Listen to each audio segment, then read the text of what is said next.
애초에 삶과의 싸움이란 이길 수 있는 성질의 것이 아니다. 결국 내가 살아가면서 보다 성실하게 기록해야 할 것은 숱한 실패담 사이 간헐적으로 찾아오는 비김의 순간들이 아닐까. 한 발 뒤로 물러나 바라보니 이런 일들이 새롭게 다가온다. 술 만드는 공정에서 품질을 높이기 위해 밑술에 덧술을 섞는 행위. 밑술에다 곡물과 누룩을 첨가하는 2차 공정을 거치면 술맛은 더욱 깊어진다. 어느 유명 종갓집 장맛의 비결도 다름 아닌 덧장이란다. 오래되어 수분이 날아간 된장이나 간장에 새 장을 뒤섞는 덧장을 하면 맛과 향은 물론 영양가도 높아진다. 따지고 보면 참 단순한 방법이 아닐 수 없다. 뒤섞음. 이를 삶에도 적용해본다면 어떨까? 지는 순간과 비기는 순간을 적절히 뒤섞으며 살 수 있다면 그 하루하루들 그럭저럭 견딜만한 인생 아닐까?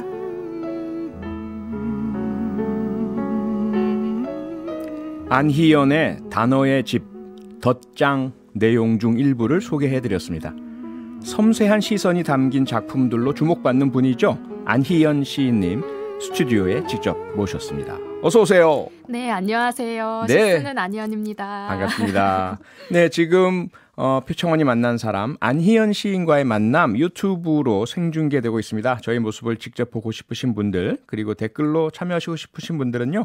유튜브에서 표창원의 뉴스하이킥을 검색해서 들어와주시면 감사하겠습니다. 네, 안희연 시인님 좋아하시는 분도 많으시겠지만 처음 접하시는 분들도 계실 것 같아서 우리 청취자 여러분들께 직접 본인 소개 좀 해주시죠.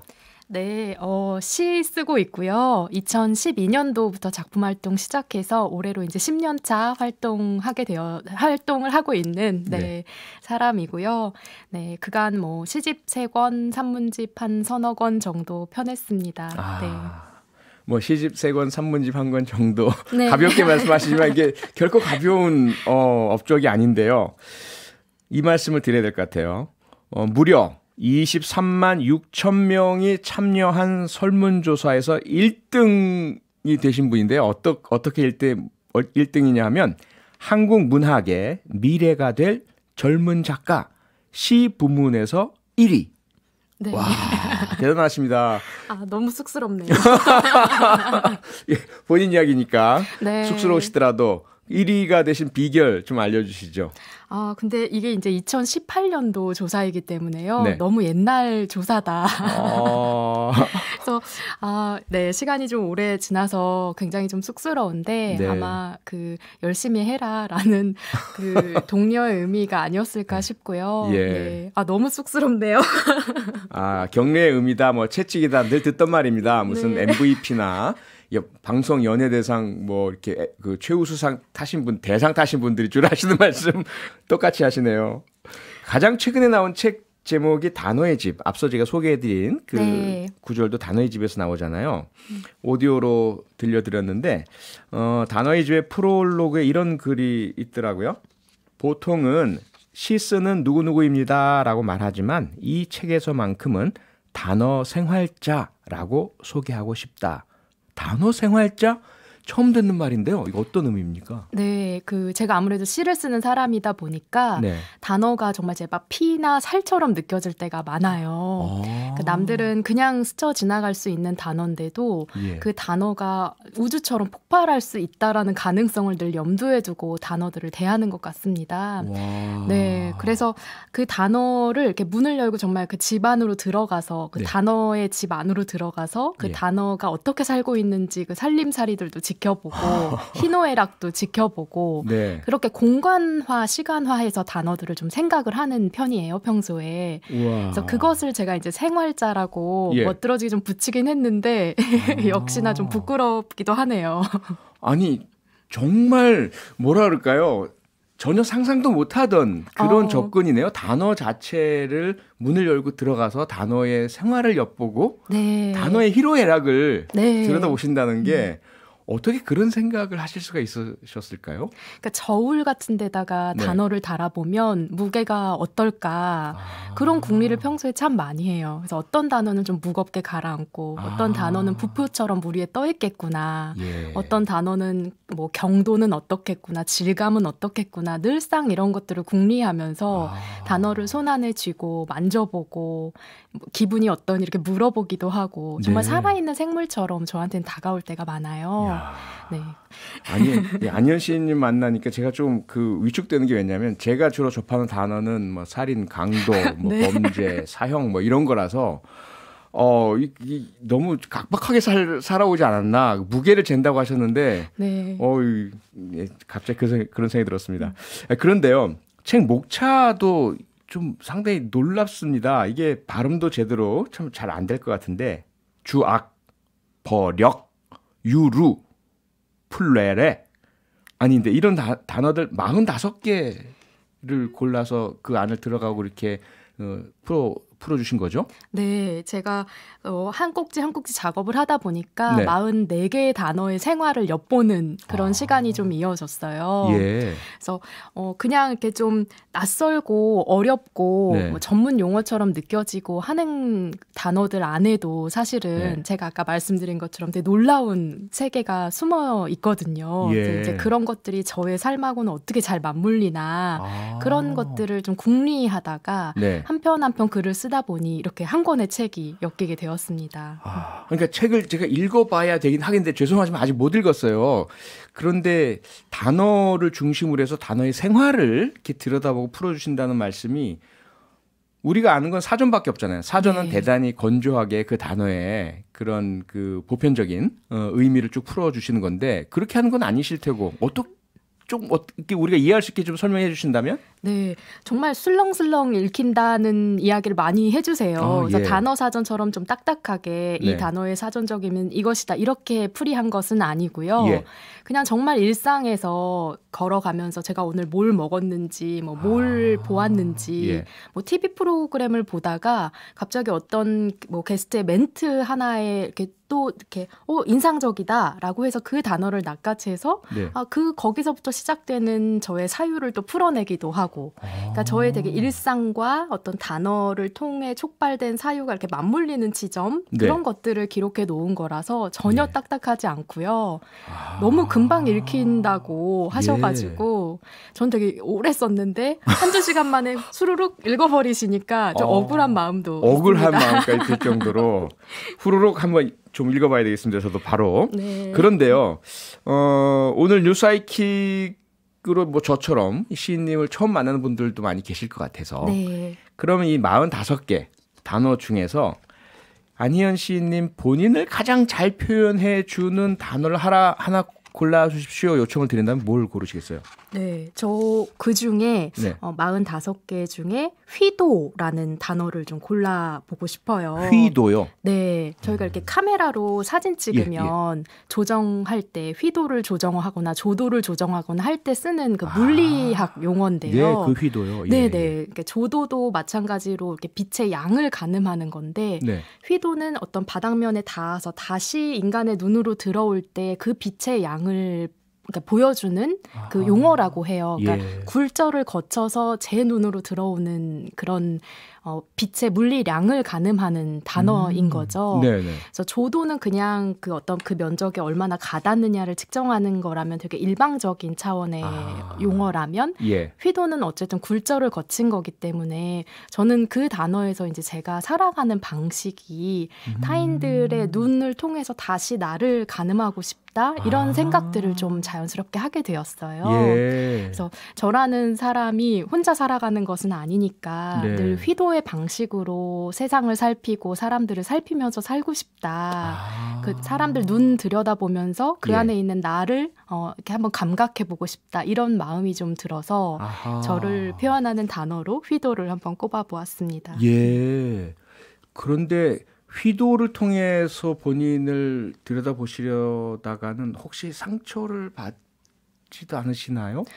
많이 받겠죠. 그쵸? 아무래도. 네. 모두가 네. 다 이렇게 좋은 방식으로 이렇게 반사해 드리는 것만은 아니잖아요. 네. 그렇지만 그렇다면 또 그 고통을 어떻게 마주볼 것인가에 대한 또 생각을 자연스럽게 하게 될 테니까. 네. 용기가 있으시네요. 네, 시인이 용기가 정말 많아야 하는 직업 같습니다. 와, 그러게요. 저는 좀 두렵습니다. 휘도라는 걸로 저를 보자면 무척 많은 악플과 예, 여기까지 하고요. 저는 이제 이 제목 중에서 제일 확 끌리는 것 중에 하나가 블라이기센. 좀 낯설기도 하고요. 네. 외래어 같은데요? 네, 독일어인데요. 독일 풍습이래요. 예. 그래서 12월 31일 마지막 날이 되면 네. 이제 납을 녹여서 그 밤에 사람들이 이렇게 모여 앉아서 납을 녹여서 그 납의 녹은 모양을 보고 내년에 1년이 이런 모양이겠구나 하고 점치는 그런 풍습이라고 해요. 네, 굉장히 좀 인상적이어서 책에 저도 한번 써보게 되었습니다. 예. 새해에 점을 치는 그런 블라이기센. 시인님의 시인님은 어때요? 우리도 늘 이제 새해 딱 막 목표를 세우거든요. 뭘 하고 싶다 하겠다. 달성된 적은 별로 없지만 시인님도 새해 목표를 세우시나요? 네, 저도 새해 목표는 세우는데 예. 그 블라이기센 꼭지에서도 제가 조금 언급을 하였는데 네. 구체적인 계획을 절대 세우지 않습니다. 네, 아주 추상적이고요. 네. 지켰는지 안 지켰는지 약간 모르고 네. 내가 믿으면 되는 그런 소원을 하나씩 생각을 해요. 예를 들면 내년엔 알록달록하게 살아야지. 알록달록하게 살아야지. 그러니까 알록달록한 게 뭔데? 이런 네. 질문이 자연스럽게 생기잖아요. 그렇죠. 제가 알록달록한 걸 어떻게 정의 내리는지도 1년간 생각해야 되고 네, 그 성공했는지 아닌지에 대한 판가름도 제 나름의 삶에서 질서를 찾아가면서 네. 그렇다 아니다 이렇게 생각해 보기도 하고 네. 그런 질문들이에요. 그러면 혹시 실례지만 네. 올해는 어떻게 살겠다고 네, 정하셨습니까? 매년 적고 있는데요. 네. 올해는 제가 김수영 시인의 시구를 인용을 하여서요. 예. 그 봄밤이라고 하는 굉장히 유명한 시가 있는데 네. 거기 애타도록 마음에 서둘지 말라라는 문장이 나와요. 예. 그래서 그 문장을 적었습니다. 애타도록 마음에 서둘지 말라. 네. 여유 있게 그렇죠. 산다 이런 의미. 천천히 예. 걷고, 네, 천천히 바라보고, 아하. 네, 서둘지 않는 방식, 마음에 네. 서둘지 않기. 그건 정말 그대로 살았는지 안 살았는지 어떻게 평가합니까? 그렇죠. 그게 예. 매력인 것 같아요. 아하. 네. 그 점에서는 조금 용기가 부족하지 않으신가 네. 생각이 드는데, 자, 책에 있는 다른 단어 한번 또 여쭤볼게요. 적화. 이게 눈에 띄네요. 적화. 네. 적화도 예. 그 과수원에서 보통 많이 쓰는 용어래요. 그래서 이렇게 과실을 예쁘게 그 근사한 상품으로 만들기 위해서는 네. 좀 안 좋은 과실이나 아니면 네. 꽃으로 영양분이 이렇게 분산이 될 수가 있으니까 꽃도 속과 따줘야 되고 과일도 따줘야 되는데요. 예. 네, 이게 꽃을 따면 적화, 그리고 과실을 따면 적화 이렇게 부른대요. 네, 그래서 이게 선택의 문제가 아닐까. 그러니까 내가 과일이라는 어떤 결실을 위해서 꽃을 네. 솎아내야만 하는 그런 순간들이 있잖아요. 우리 삶에서. 예. 그래서 내가 나에게 있어 과일은 무엇이고 또 솎아내야 하는 그 꽃이라는 건 뭘까. 그러나 그 꽃을 딴 마음 안에도 네. 사실은 굉장히 많은 고통이 있을 거예요. 어쩔 수 없는 그렇겠네요. 네, 그렇겠네요. 포기와 감내, 인정, 수용 이런 것들이 생겨나잖아요. 아하. 그래서 그런 것들을 생각하면서 좀 네. 써본 꼭지였습니다. 그 말씀 듣다 보니까 우리가 살아가다 보면 정말 다 취할 수 없는 네. 뭐 가족과 친구 중에 예를 들어서 친구가 절실하게 뭔가를 해달라고 요청을 하고 같이 있어달라고 하지만 가족이 또 나를 요청할 땐 둘 중에 선택을 해야 되는 그렇죠. 그 적화에 그럼 그렇게 쏟아내지는 꽃이 되는 분은 아프고 슬프고 좀 그런 문제가 또 있네요. 네, 그렇죠. 그래서 아하. 근데 아이러니한 상황이 너무 많이 벌어지잖아요. 예. 살다 보면 어쨌든 선택은 해야 하니까 네. 기쁨보다는 어떤 슬픔을 남겨두고 기쁨의 손을 좀 잠시 놓는 방식으로. 그러니까 축하할 예. 일이 있고 슬퍼서 위로해줘야 할 일이 있으면 저는 위로를 선택할 것 같거든요. 그런 방식의 적화. 그러니까 같은 날 예를 들어서 아주 가까운 분들의 경사가 있고 조사가 있을 때 그렇죠. 조사를 가시는 스타일이시군요. 네, 저는 그렇습니다. 아하, 그러시구나. 저도 그렇습니다. 네. 최근에 혹시 이렇게 적화를 하셨어야 할 일이 있으셨나요? 최근에는 크게 선택의 순간은 없었습니까? 것 같아요. 네. 다행이네요. 이 질문도 드려야 될 것 같은데요. 둘 중에 하나를 적화하셔야 합니다. 네. 뭐냐면 다음 생에도 지금의 남편이랑 결혼을 한다? 안 한다? 안 한다. 정말요? 네, 근데 지금의 남편이랑이 중요한 게 아니라 네. 결혼 자체를 안 하는 삶을 한번 살아보고 싶다. 네, 표디는 어떠십니까? 저는 뭐 절대로 제 아내에 매달려야죠. 정말이십니까? 왜냐하면 좀 이렇게 제가 뭐 사랑꾼이어서 그렇기도 하지만 그것만이 아니라요. 제가 조금 이 성격이 좀 이렇게 부족합니다. 여러 가지로 문제가 많아요. 그래서 이 아내 같은 이 조련사가 없으면 이렇게 평탄하게 살지 못하기 때문에 네, 안 그러면 이제 조금 더 저 같은 성격 있는 분하고 만나면 또 막 맨날 싸우고 그럴 것 같아서. 박현숙님께서요, 이런 문자 보내주셨네요. 글 잘 적는 분들 너무 부러워요. 내 머릿속에 수많은 생각들을 잘 요약하고 정리해서 밖으로 꺼내 놓는다는 건 대단한 것 같아요. 이런 마음을 가지신 분들 참 많으실 것 같아요. 글을 잘 쓰고 싶다. 네. 이런 분들을 위해서 학생들을 가르치기도 하신다면서요? 네, 제가 학교에 지금 또 재직을 하고 있어가지고요. 한국예술종합학교 극작과 네. 교수님이신 네, 거죠? 네. 이 어떠세요? 그 학생들 가르치면서 본인이 글을 쓰는 것과 어떤 게 더 쉬우십니까?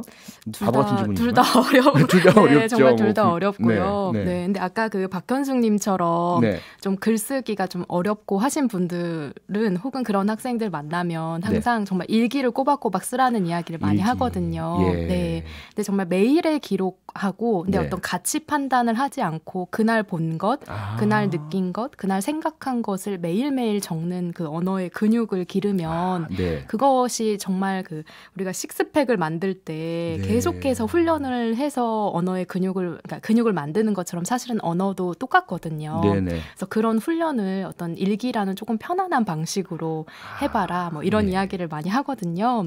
그래서 그런 방법을 한번 선택해 보시면 어떨지. 네.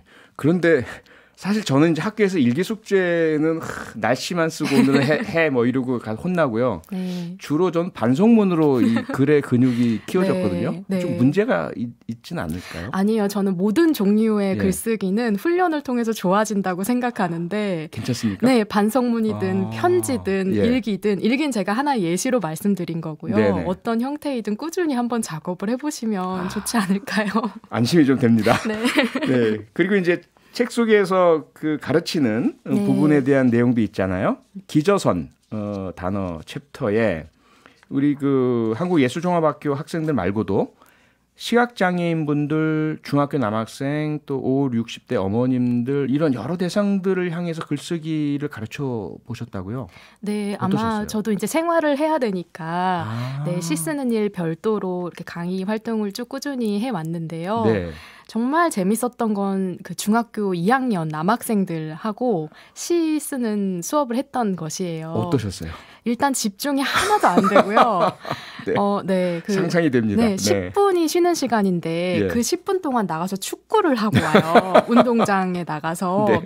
그리고 제가 예를 들어 오늘은 연상을 한번 해보자. 네. 얘들아 연상이 뭘까라고 하면 애들이 누나요 이런 답변을 연상의 여인 네, 누나. 네, 이승기의 누나라 뭐 내 누나라니까 이런 노래를 막 얘기를 하고요. 아하. 도저히 수업이 진행이 안 돼요. 어떻게 네. 하셨어요? 그러면?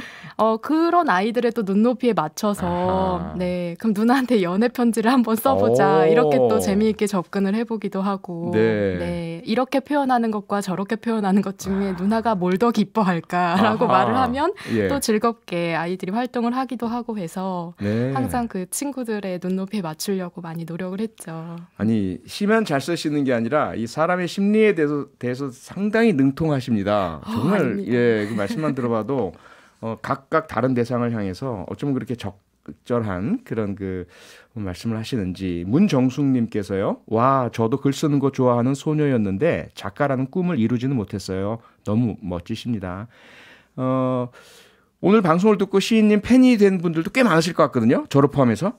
앞으로 어떤 작품을 하겠다. 좀 우리 팬들을 위해서 좀 네. 알려주시죠, 계획. 네, 시 쓰는 사람이니까 네. 시도 계속 쓰고 시집도 묻고요. 예. 또 오늘처럼 이렇게 단어의 집 같은 산문집을 통해서 또 계속 여러분들 찾아가려고 합니다. 네. 네, 오늘은 뭐 제가 너무 큰 선물을 받은 것 같습니다. 표창원이 만난 사람 책 단어의 집으로 돌아온 안희연 시인과 꿈 같은 시간이었습니다. 고맙습니다. 네, 감사합니다. 평일 저녁 6시 5분에 여러분을 찾아갑니다. MBC 라디오 표창원의 뉴스 하이킥.